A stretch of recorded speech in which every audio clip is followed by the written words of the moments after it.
everyone, it's Marky. Today I just wanted to tell you about this Rachael Ray skillet. So this is the 10-inch skillet. It's really good size. That's my hand for comparison.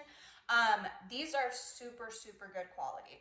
The actual cookware, the pot part, is hard anodized, and that means that it is really durable. It's not going to be sticky, stuff's not going to stick to it, it's going to hold up really well. It is dishwasher safe and also oven safe, so it's really versatile. I've cooked a bunch of different things in this, and as you can see, it is completely clean. Nothing sticks to it.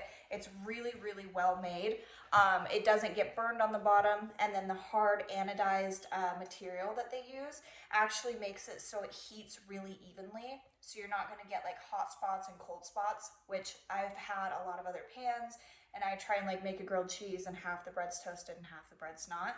This one heats super evenly. It has a really nice handle. I love that it's oven safe also. I think that makes it really easy. If you're cooking something on the stove and you need to transfer it to the oven, you can just do it right in this pan.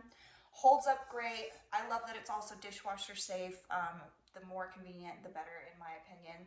So if you are looking for some new cookware, I would highly recommend you look into this. So I hope this was helpful. Thank you.